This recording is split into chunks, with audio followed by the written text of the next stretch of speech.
Non-linear and linear consequences. What the fuck does that mean, Elton? Non-linear and linear consequences.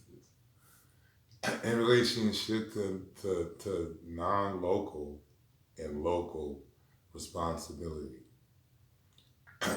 As humans, for the most part, we only think of our actions or the consequences of our actions in relationship to linear cause and effect.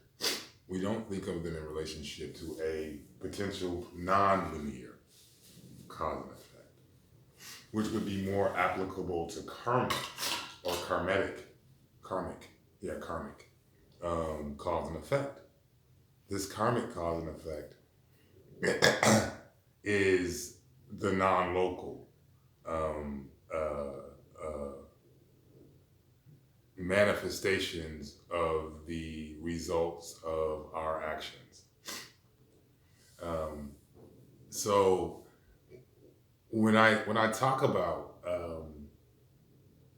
local and non-local uh, responsibility, our non-local and local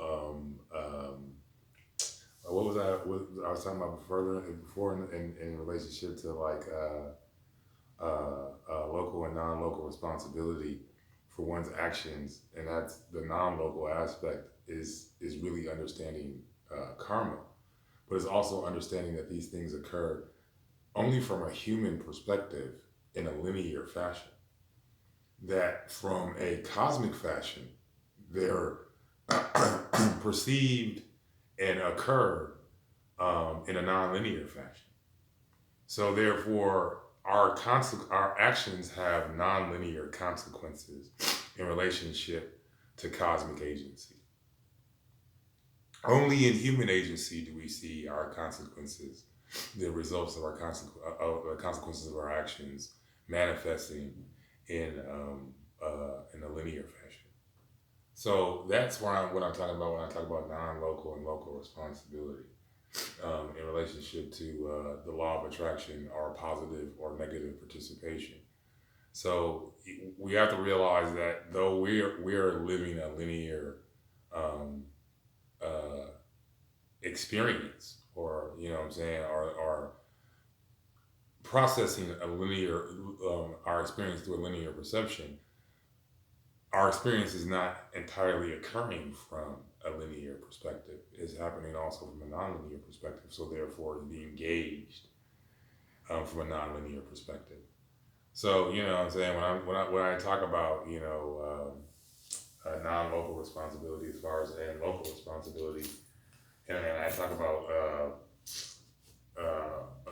local and non-local in relationship to human agency and what I refer to as cosmic agency in relationship to like positive participation and negative participation and what resulted in negative participation and what you are or are not responsible for, and the difference between fault and responsibility. That there's a certain level of there's a differentiation between fault and responsibility, though that your circumstances may not be a direct result of your fault. They become your direct responsibility as far as changing the condition. So no one's going to change your condition for you. You are a savior of self.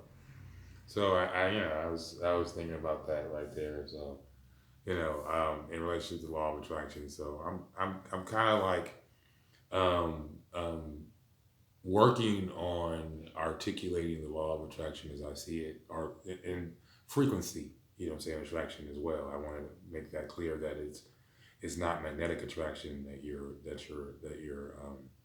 engaging in or participating in. It's frequency attraction, where sympathetic frequencies attract sympathetic frequencies, unsympathetic frequencies repel unsympathetic frequencies.